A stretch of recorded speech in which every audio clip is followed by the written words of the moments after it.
Okay, so here's a quick walkthrough of the workspace that I have available. So here are all the apps here, the team members app, which houses all of the your members on your team. So whether it's an appointment specialist, your dispositions person, acquisitions, or qualifier, you can have them here, and in here they're gonna have specific KPIs just for their person. So you can see how well your team is performing on an individual basis. So as of right now, you can see I'm a qualifier, and I have one cold call lead that I qualified.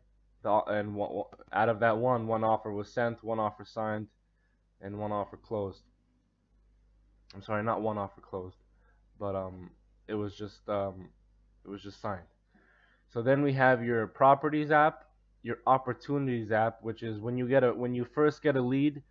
We don't call it a seller lead yet because they haven't really sold anything. So it's just an opportunity.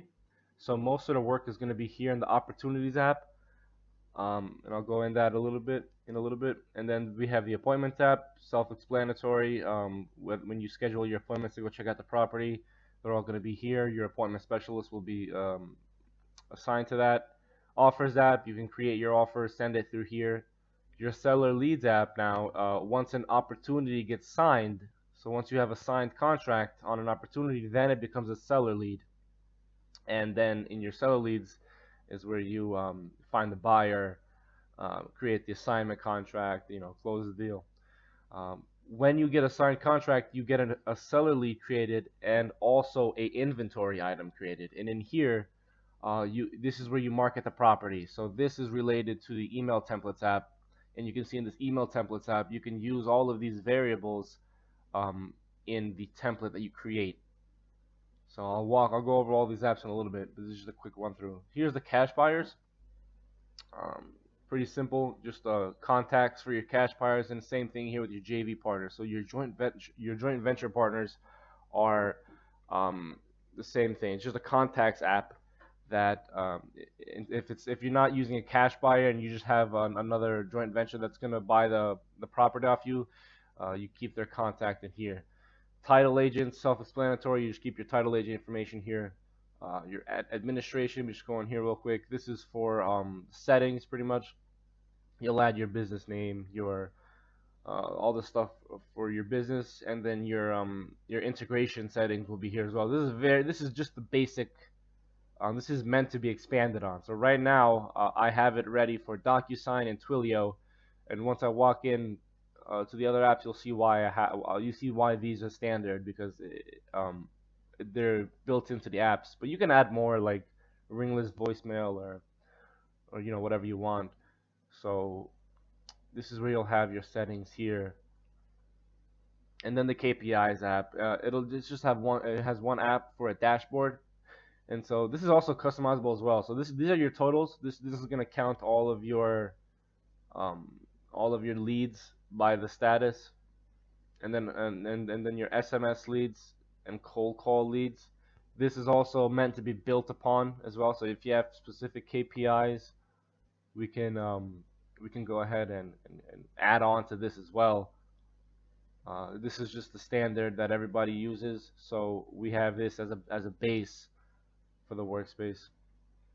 So you can see I had one cold call lead, one offer sent, and one offer signed, but no deals closed. And you can't change these. These are calculation fields that get updated automatically. So there's no like downtime. There's no Globiflow errors that can mess up these numbers. This is all calculation fields that get updated.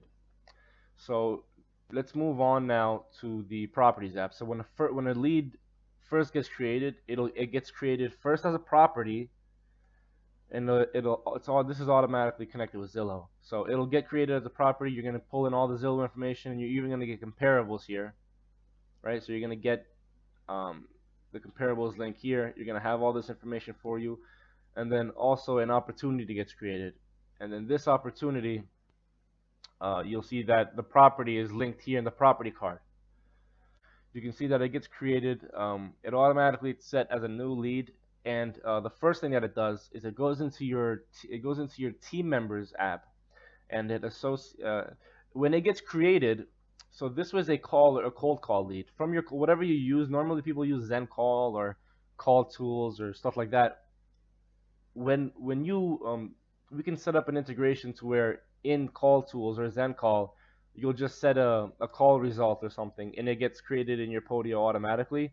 When that happens, your qualifier, the person that talked to the person initially, will be assigned here, right? So what it does is, since you have all of your team members added, it'll go into your team members app. It'll search for a qualifier with the name, with the same name as the person in Zen Call the Call Tools. It'll find that person, and it'll assign it to this lead, knowing that they're the person that initially qualified this lead, right? And then what it also does is it searches your team members app for the acquisitions person, the person that's actually going to be handling this lead and closing the deal.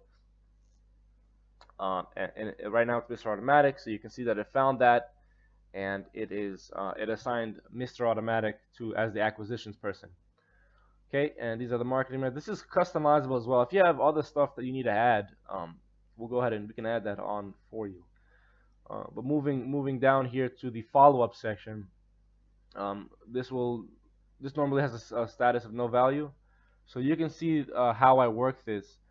So what I did was, what you do in this follow-up section, you add a follow-up date and follow-up notes, and you press schedule follow-up, and it's gonna add its history here, right? So let's say I want to schedule, I call this person, and they didn't, we didn't negotiate anything. We want another follow-up. So let's say I want to follow up again on the 10th at 5 p.m. Right? If I press schedule follow-up now, it's gonna give me an error. It's going to say follow-up date and notes are needed. So when you schedule a follow-up, you need the date and the notes to pretty much continue with the follow-up, because you don't want to have a follow-up and no notes there. So like you don't know pretty much what was going on. So now that I have the date and the notes populated, now I can press schedule a follow-up, and it's going to go ahead and schedule that follow-up, and then it's going to add it here in history, and it's also going to keep the previous follow-up, so we never forget what happened here, right? So here's the testing notes, and here's the follow-up seller. So now moving down here, if you have your Twilio integrated, so Twilio in your administration, if you have that integrated, we can go ahead and send the message. So it's as simple as just sending, hey, what's up? You're gonna send message. It's gonna have the same sort of history here, like a conversation log of the message that you send. And when you receive a reply, this gets set to reply received automatically, and then the conversation will come here. And then here is the appointment where you schedule your appointment. So it's as simple as just adding a date and pressing schedule appointment. You can see here, right here where I did that. So I added a date and I pressed schedule appointment, and then what it did was it referenced the item in the appointments app, and then it says appointment scheduled, go to appointment here. So I'll go to the appointment, I'll just click that, it opened in a new tab right here. And so now in your appointments, it has the opportunity related, the property related, the participant, which is going to be the actual appointment specialist. So right here, appointment specialist, Mr. Automatic. It's going to have the date, the time, the actual location, which is the property, and the agenda. And now this is the way this is set up. You can actually, in your appointments app, you can forward this to your Gmail. So the calendar. So you can add this app to the calendar, and how it shows up. So in your Gmail, it'll literally have a thing in your Gmail calendar. It'll give you notifications on your phone and everything. That's going to give you this information right here, like this specific information. Let me just go back and actually click into this. It's gonna have just the location and this agenda here and the date. So you'll have all this information at a glance here. Yeah, so that's that. So here in your, so on below that is the questionnaire. So the acquisitions person, when they actually call the person, you'll have all these questions here to get information about the property and stuff like that. which can be changed as well. So let's say you're ready to create an offer, right? So you would go here to the status. So now you guys are ready to offer. So you would set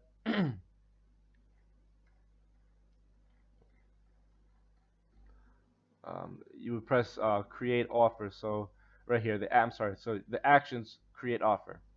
So you can see right here after I scheduled my appointment, I pressed actions create offer, and then it says reference this from the offers app, which means a new offer was created. An offer has been created. Go to offer here. You click this, and this takes you to the offer. So here, you see that it's related to the opportunity and also the property card and all this stuff. You have the information at a glance. So you just click into the property and you have it all here. The offer status, this gets set to new. Acquisitions person automatically gets assigned to it. The person that was working on it will get assigned to this. And here is where you build out your offer. So your offer amount, your inspection days, EMD amount, additional terms. You also have the option to follow up and send a message here in your offer as well. Self-explanatory, you know pretty much what to do here. So we have our offers built into here, but we can add your offers as well. So you can see I added this information, and it creates 3 files here. So it creates a review of the offer, the actual offer, and a review of proof of funds. So once you send an offer, an email gets sent out to the seller with the review and the proof of funds. So the seller is going to see this. Has a date, name, the address here, has a title agency. Once you have the title agency, so yeah, test title agency, you can see that I added a test title agency right here. Test agent.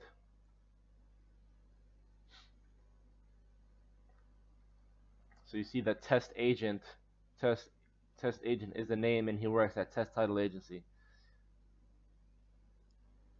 Right. So you can go down, and this is where the additional notes would be. This review, all it does is it doesn't have the place for signature, right? So this gets attached to the email. And review of proof of funds.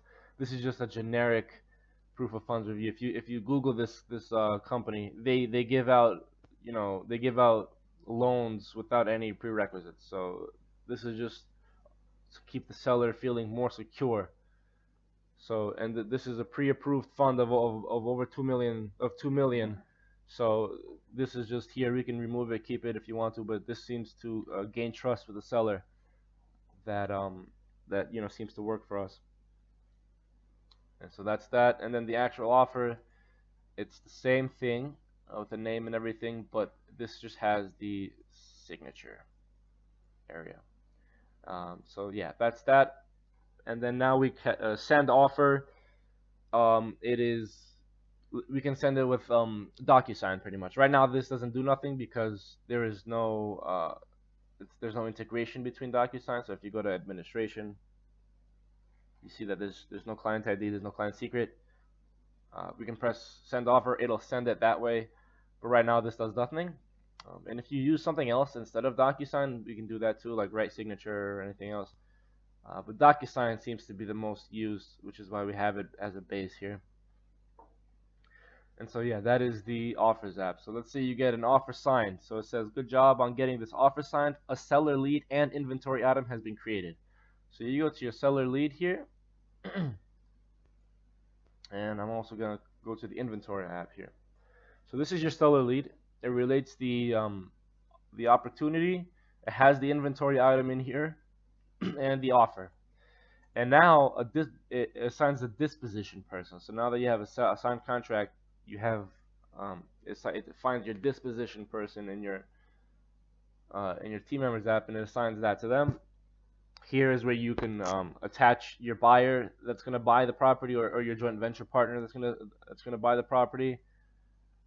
Right now I just have a test buyer, and pretty much this is just where you create your assignment contract, and you'll press assignment. You'll press assignment, and it'll create an assignment. You also have the option to create a double escrow, and then a button to email it, which these are pretty self-explanatory. It just creates the PDFs. So this is what our this is the purchase gets the offer gets attached to the seller lead. So this is the actual offer. So this is really just for you to create your assignment and email the assignment or double escrow. In your inventory app though, this is where you'll do your marketing for the property. So you can see that the property is here, and it'll automatically get set to marketing to buyers. So this will have your contract expiration date, and here's the property information. So you can add your advertised price, and then this gets pulled from your property app. You can add a description that you want to have on your on the email that gets sent out. You can add a link to photos, and then here's where you'll do your marketing. So you can either market to a specific email, like just say adding my email here, and then when I press send to specified email, it'll just market to this email. Or you can send to target buyers, which you can add and remove your buyers from your buyer list here. So whether it's one or however many you choose to market to, you can add them here. And if you press send to target buyers, it's going to send an email with this email template to all of your buyers. And that's where we get into the email templates here. So this is just a pretty simple app. You just create a name for the template, the name that you're sending from. You can even show the hidden fields. So you can send from like my business name or whatever. You can receive replies at, so let's say you want to receive replies at a different email address. This is where you add that. If you want to CC or BCC anyone on the marketing email, you add that here. You'll add the subject and body. So, and then here's where you have the property, this pretty much the variables here that you can use. So new property in zip. This is actually going to pull the zip from the property here.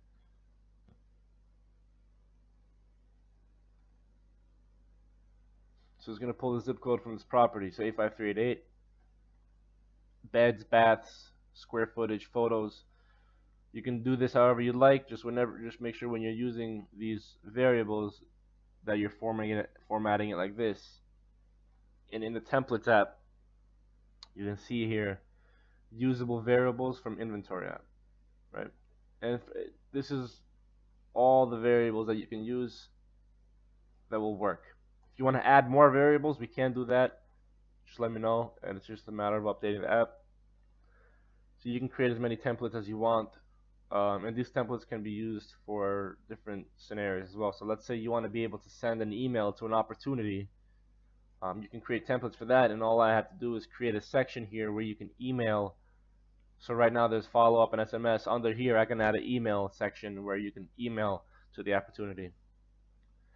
And yeah, so that's pretty much the workspace here. And here's all the KPIs that I mentioned that'll track everything. And your dashboard, this is blank because this is customizable. You can add tiles and whatever you want, but everybody wants to have different things here. This is why we keep it blank. You can let me know how you want this to look, and I'll customize this for you. But yeah, other than that, that's the workspace. If you have like any other questions, feel free to let me know.